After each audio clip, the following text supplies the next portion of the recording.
Can I just say that if you are that anti-LGBTQIA plus, that you are afraid that you can be persuaded to become LGBTQIA plus, you're in doubt. You're in doubt of your own identity. I support LGBTQIA plus.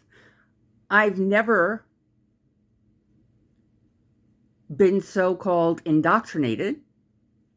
When I was younger, I was wondering who I was. And yes, I experimented and I realized I am a straight white woman. As a young child, I wanted a black sister. I got a white sister instead. And she was a handful. Was, because she is now deceased. I love her. I miss her. I'm sorry she missed out so much on life because of drugs.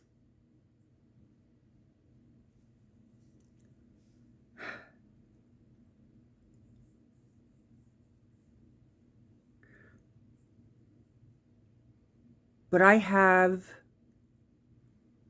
so many friends who have come out to me,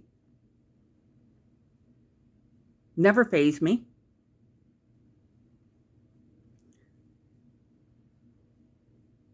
I have one daughter who prompted another daughter to come out to me. And she did so with her therapist because she was afraid that I was going to react badly. Because despite her knowing that I support LGBTQIA plus, she said, "Many parents do that, Mom. And when their child has come out to them, they've reacted badly." I love my children. I support my children.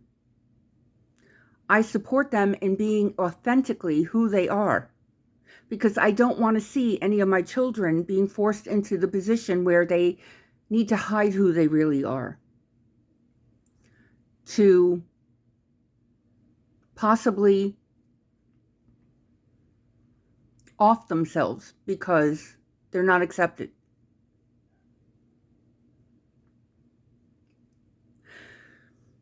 She was lying to me. The lie hurt my heart. I just wanted her to be who she was. And yeah, I'm speaking in the past tense for her too. She's on her own now at 16. She made that decision when her sister talked her out of the house at 15. So she made sure she didn't just set the bridge on fire, she blew it up. She made threats. She made allegations. And as her mother, because I do love her, I need to protect her. I accepted her request to be left alone, to not have me contact her, for several reasons. One, because I do love her and I want the best for her. If this is what she feels is best, I will mourn her loss for the rest of my life. The person I knew her as before she was involuntarily changed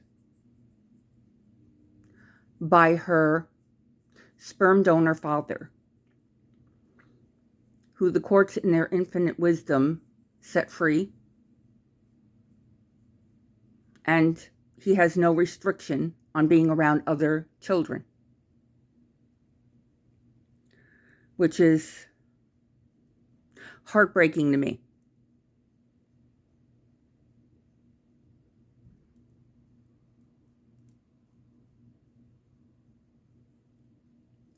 As for that daughter, I tried desperately to get her the help that she needed. And like most of us who have survived such attacks,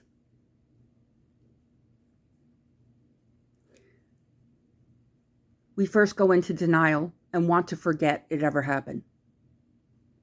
I did that when I was younger with my own biological sperm donor. Never told my mom. I hid it, and I hid it deep down inside of me until the same thing happened to my eldest when she was 7 by my brother. And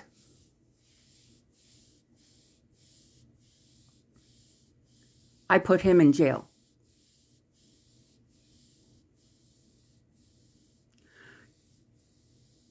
I also went through very intense periods where memories started to surface from my past, and it was not pretty.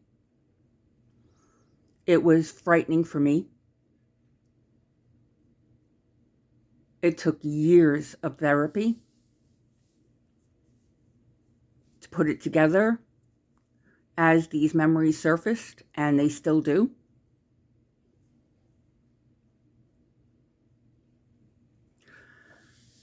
You can't forget these things. You need therapy. I have been very lucky in that I got myself a really great therapist through the Sexual Assault Center. And every therapist I've had through there has been so amazing. So amazing. And they work with teenagers. I'm sad that they can't work with children because that is a very underserved demographic.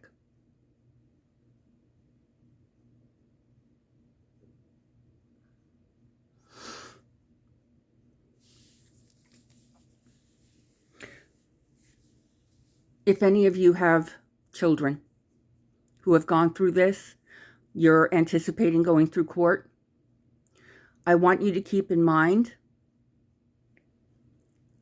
Bikers Against Child Abuse, BACA, B-A-C-A.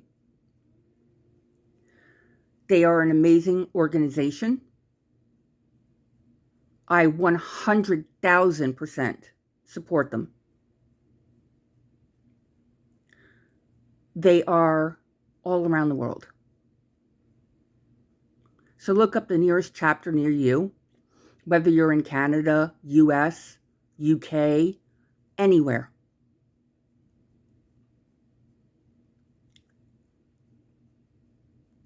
I can't say anything nice enough about them. There are words that just have not been invented yet. Ghost, Mama Bird, Spirit, Kronos,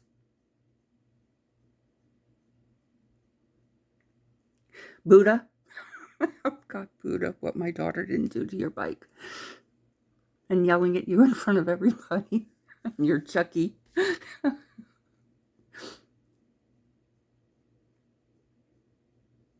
I miss you guys. I miss my daughter.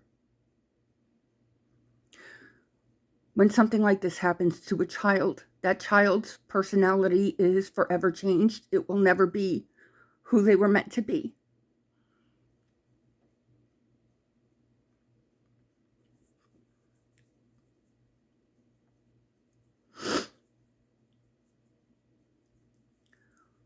I'm hoping one day she will reach out, but she can never come home. I need to protect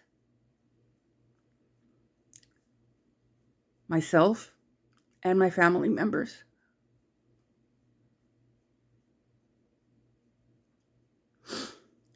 Because words can destroy a human being's life and livelihood.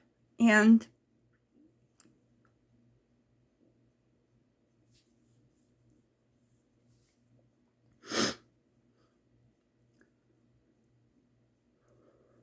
have I made mistakes as a mother? Oh, yeah. Oh, yeah. And any mother that does not admit that they make mistakes, any parent that can't admit that they make mistakes, they're a bad parent. They're a bad parent. We're human beings and we're fallible.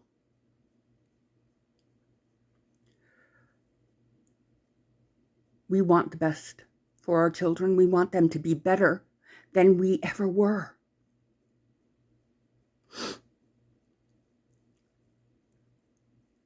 I wanted my children to be who they were meant to be, who is authentic to themselves, where they are happiest.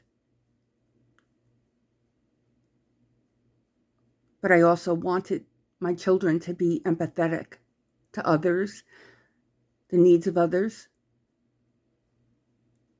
not to their detriment, their own detriment, no. But I think this world works a hell of a lot better when we all get along and share our knowledge, our culture, our everything. So this cultural appropriation, I don't understand. I remember being a young girl, walking down my block and seeing a Black mother braiding her child's hair in the cornrows. And I was so struck by her artistry. And that's what it is artistry. I couldn't sit there to have my hair braided that tight because, oh my God, the headaches, I can only imagine.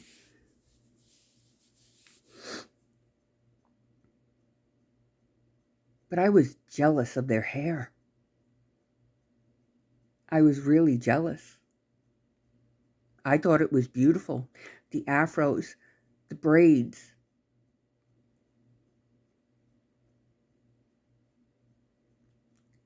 I miss those friends I made in school. Juanita Badger, Anthony Beacote, Mary Ndep. I remember when she came from Africa. And she joined our class in elementary school. That was a long time ago. We're talking at least 5 decades ago. And Martin, I remember that name. PS 198 was an amazing school. Amazing teachers. Close-knit.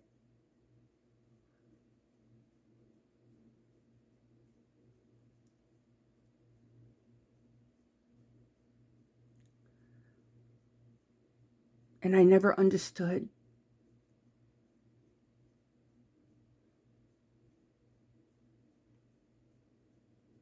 why they didn't have it easier or as easy as white people. I noticed it very early on because one of my friends appeared white. Her sister and her mother were not.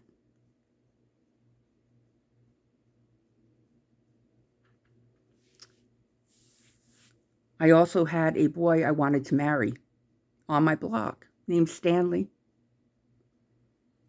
can't remember his last name, and my mom is gone since, so.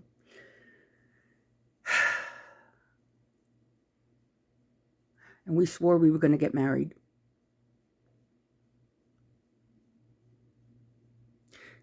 And then his brother was murdered in the yard at 198 while he was playing basketball with his friend, Jocelyn, who turned out to be one of my counselors at the Children's Aid Society, Rylanders. He was stabbed to death.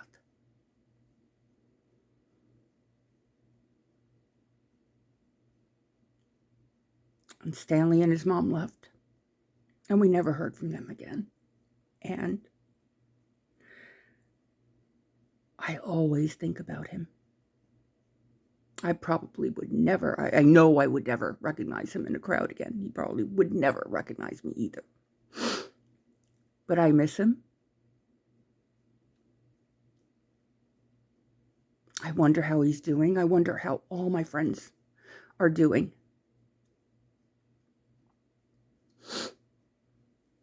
And, yeah, you racists out there, you're racist because you never really tried to get to know any of these people that are different than you.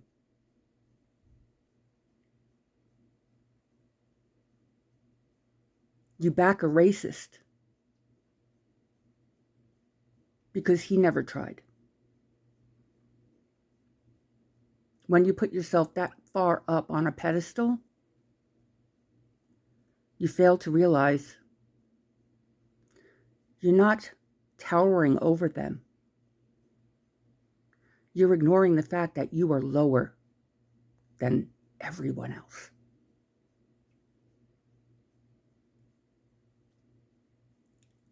I love the term melting pot.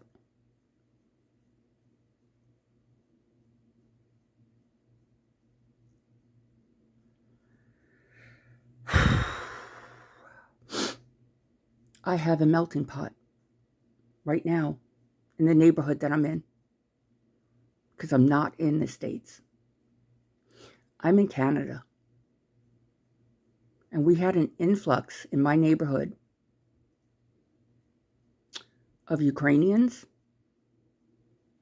of people from the East Indies, the West Indies. There's a couple here from South Africa. I'm sorry, not South Africa, but Africa. Who are not white, by the way. And every day we greet each other with smiles and talk, and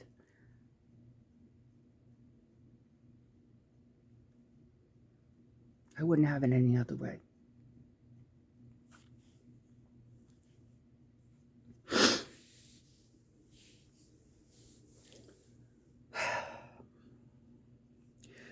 Y'all need to get a lot better.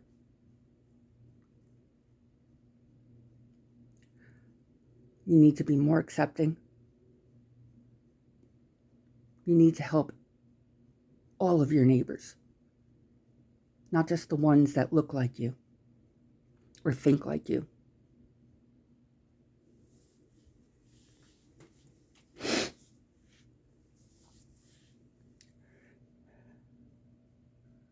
Life is too short.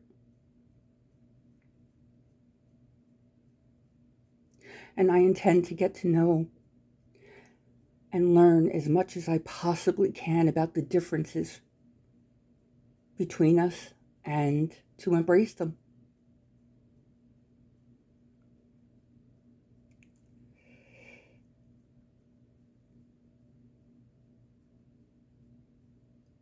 I don't mind sharing a bathroom with a trans woman. They don't scare me. It's the insecure males, the ones that don't take no for an answer, the ones that feel like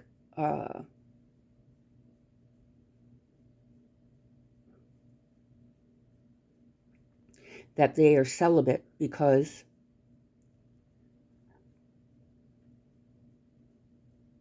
they're being forced to be celibate. No, you're not. No, you're not. You're just celibate because you're repugnant. Your pickup lines are shitty. Your manner of approaching women and what you expect from them is even lower than shitty. So take a hard look at yourself. It's not the women. It's you. It's you. 100%. So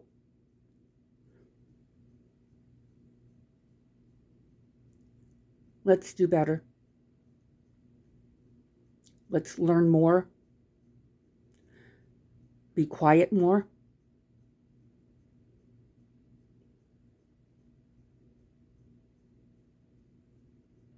I'm going to date myself here, but put on your thinking caps.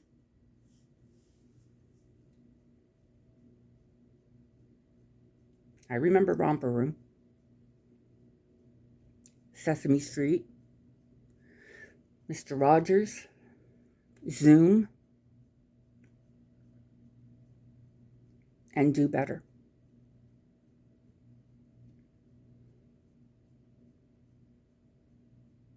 We all came from the same creator, if you want to believe in a creator.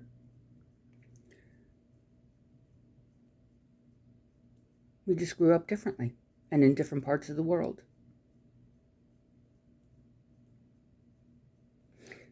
That was intended, if you look in your Bible, if you even read your Bible. Be well and take care. And make sure you tell those that you love them. Because you never know. I'm a retired RN and I do. And I've seen when it's been too late to tell someone. And that's something someone has to live with for the rest of their lives.